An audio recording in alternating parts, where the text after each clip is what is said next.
जंगल में एक कौवा रहता था। वो स्वभाव से आज़ाद, आकाश में उड़ान भरने वाला, साधारण लेकिन संतुष्ट पक्षी था। एक दिन उसने नृत्य करते मोर को देखा। उसकी रंग बिरंगी पूंछ, उसकी खूबसूरती और लोगों द्वारा उसकी तारीफ ने कौवे के मन में ईर्ष्या जगा दी। कौवे ने सोचा, अगर मेरे पास भी ऐसे खूबसूरत पंख होते तो सब मुझे ही देखते और पसंद करते। कुछ कहानियों में ऐसा जिक्र मिलता है कि कौवा गिरे हुए मोर पंख लगाकर खुद को मोर जैसा दिखाने की कोशिश करता है और अपमानित होता है। दूसरे चरण में कौवे की मुलाकात एक हंस से होती है। कौवे को लगता है हंस सबसे सुखी है, लेकिन हंस कहता है मैं तो सिर्फ सफ़ेद हूँ, तोता मुझसे ज़्यादा रंगीन है।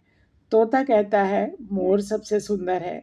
जब कौवा मोर से पूछता है तो मोर जवाब देता है मैं पिंजरे में बंद हूँ, लोग मुझे देखते हैं, मैं उड़ नहीं सकता।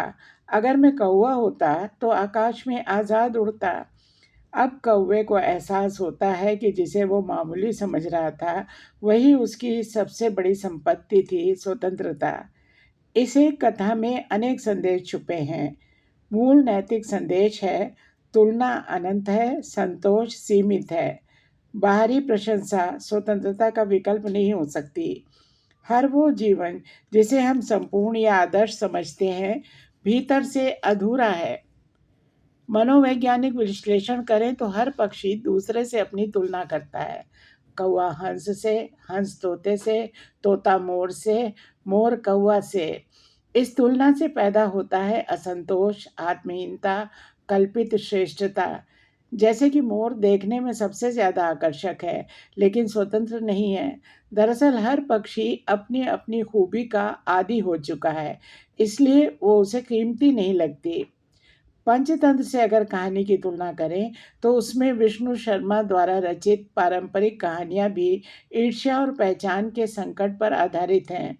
उदाहरण के लिए नीला सियार, कौवा और मोर, सिंह और खरगोश आदि।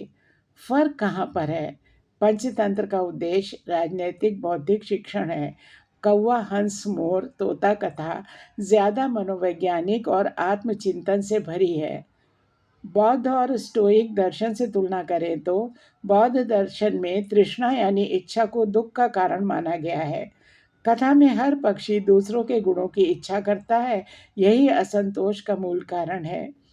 बुद्ध का सिद्धांत है संतोष परमम धनम। अगर कौवा शुरू से ही संतोषी होता तो दुखी न होता। स्टोइक दर्शन में बताया जाता है जो हमारे नियंत्रण में है वही मूल्यवान है। मोर का सौंदर्य नियंत्रण में नहीं, पर स्वतंत्रता मूल्यवान है। कौवे के पास नियंत्रण है और स्वायत्तता है, इसलिए बाहरी प्रशंसा क्षणिक है, आंतरिक स्वतंत्रता स्थायी।